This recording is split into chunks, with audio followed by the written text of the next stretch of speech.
পাঁচ রকমের সবজির মধ্যে আমি এখানে নিয়েছি মূলো, বেগুন, গাজর, আর আছে শিম, আর আছে আলু। নমস্কার বন্ধুরা, সীমার রান্নাবান্না F4H চ্যানেলে তোমাদের সবাইকে জানাই সুস্বাগতম। আজকে আমি একটা পালং শাকের রেসিপি করব। তার জন্য আমি এখানে 5 রকমের সবজি কেটে নিয়েছি, আর এখানে আছে পালং শাক। সুন্দরভাবে আমি কেটে পরিষ্কার করে ধুয়ে নিয়েছি। কড়া বসিয়েছি, তেল গরম হয়ে গেছে। এবার আমি এতে 5 ফোড়ন হিসাবে দিয়ে দিলাম। এরপর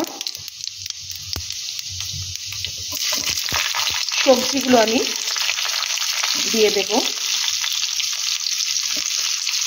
মূলো, গাজর এগুলোকে আমি আগে দিয়ে দিলাম, কারণ এগুলো ভাজতে একটু সময় লাগবে। আমি এতে আলু দিয়ে দিলাম। আলুটা আমি খোলা শুদ্ধ দিয়েছি। খোলা শুদ্ধ দিলে তরকারির টেস্টটা একটু অন্যরকম হয়, করে রেখেছি। এখানে একটা শিম চলে এসেছে, যেহেতু শিম নরম তাই ওটা এইগুলো একটু যেই ভাজা ভাজা হয়ে আসবে, শিম আর বেগুনটা তারপর দেবো।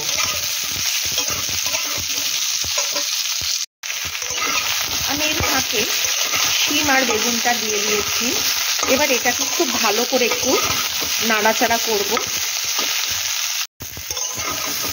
এটা যেহেতু একটু ভাজা ভাজা হয়ে এসেছে, এবার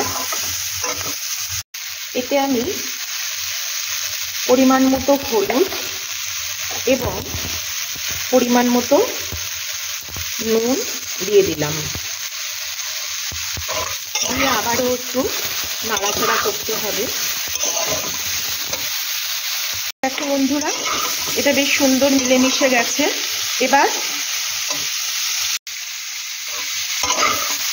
এই যে এতে দিয়ে দিয়েছি 1 চামচ মতো লঙ্কার গুঁড়ো।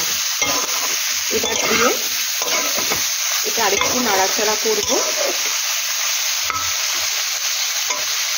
বন্ধুরা, এটা বেশ সুন্দর ভাবে হয়ে গেছে। এবার আমি এতে ধুয়ে রাখা পালং শাকগুলো দিয়ে দিলাম। এটা কিন্তু শীষ পালং নিয়েছি, মানে পালংটা একটু ডাঁটা হয়ে গেছে এরকম। এবার এটা আমি দিয়ে দেব। আলাদা করে আমি এতে কোনো জল দিলাম না, কারণ শাকটা দেবার পরই তরকারি থেকে জল বেরোতে থাকবে। দেখো বন্ধুরা, কতটা শাক দিলাম, আর নাড়াচাড়া করার পর কমে কইটুকু হয়ে গেল, আরও কমে যাবে। এর থেকেই জল বেরোবে, এতেই রান্নাটা হবে। এবার আমি এটার মধ্যে ঢাকা দিয়ে দেব। এটা বেশ সেদ্ধ হয়ে গেছে। আমি এবার এতে একটু স্বাদের জন্য সামান্য একটু এতে চিনি দিয়ে দিলাম।